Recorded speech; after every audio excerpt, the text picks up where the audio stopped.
moving away from everything I knew was the hardest thing I've ever done in my life. But I knew I had to take a calculated risk. Welcome to Mother to Son. This is a project I've been working on to highlight my mother. My mom is going to receive her doctorate degree from Virginia State University this coming December. And I just really wanted to show the world how strong my mom really is. She had to take the long route, the uncharted route, to achieve success. And she showed her kids, her family, her community, how strong she really is. My mother didn't go straight to college after high school. It took her some time, but she got there anyway. While in high school, she was not around the right kids, per se. She wasn't an athlete. She wasn't a strong academic. Her grandfather wasn't strong in the academic space. And that allowed her to kind of fall behind and slip through the cracks, even to the administration at our high school. I didn't always hang with the right people or do the right things. I did have a support system, but I didn't have the necessary guidance to navigate the academic scene. My grandfather was with me, and he was a huge supporter, but he didn't understand that side of the academics piece. And so I got lost in the shuffle, and I wanted to just make friends. I wasn't an athlete per se. I played sports and did cheerleading, but I wasn't a key athlete. So those subgroups of students would normally get pulled in because that's where scholarships came.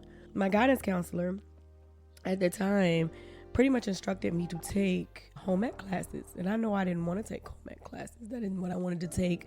Computers were emerging then. I wanted to take accounting. So she pretty much was trying to discourage me from taking those classes.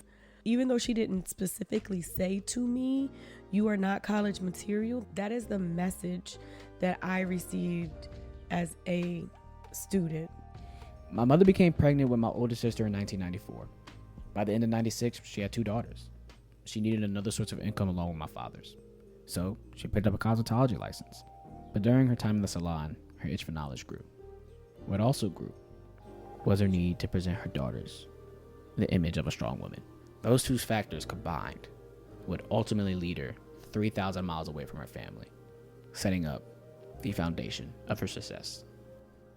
And even when I go back to that moment in the guidance office or in high school where I felt like I wasn't college material, I made a promise to myself that I was going to get a degree at every level, and I was going to walk at every graduation to get my degree, regardless of wherever that graduation was held.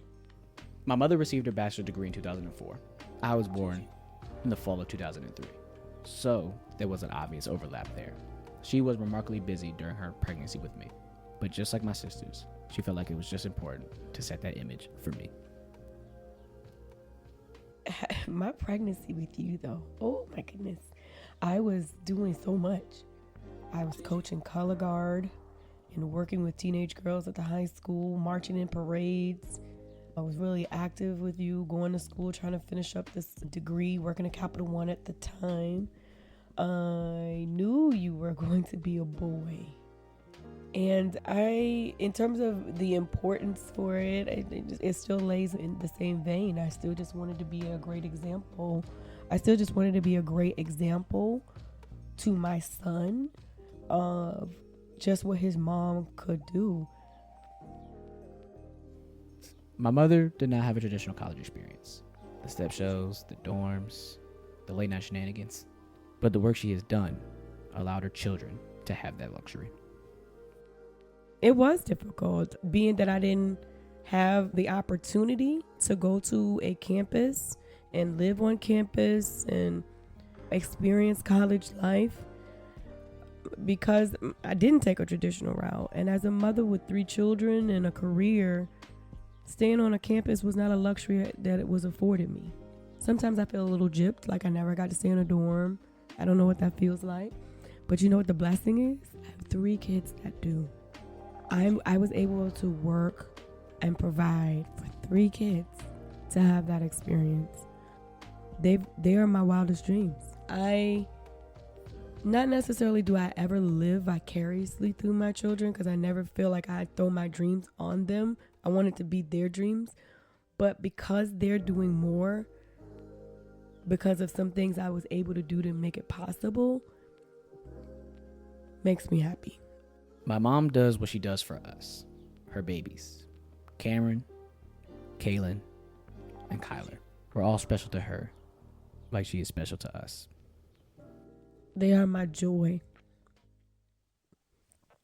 They are the best thing that have ever happened to me. They are the epitome of unconditional love.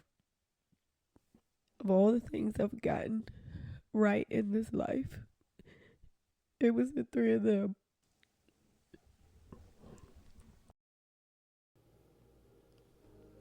I love my mama, and highlighting her journey has been a pleasure. Until next time, this is Kyler. Peace out.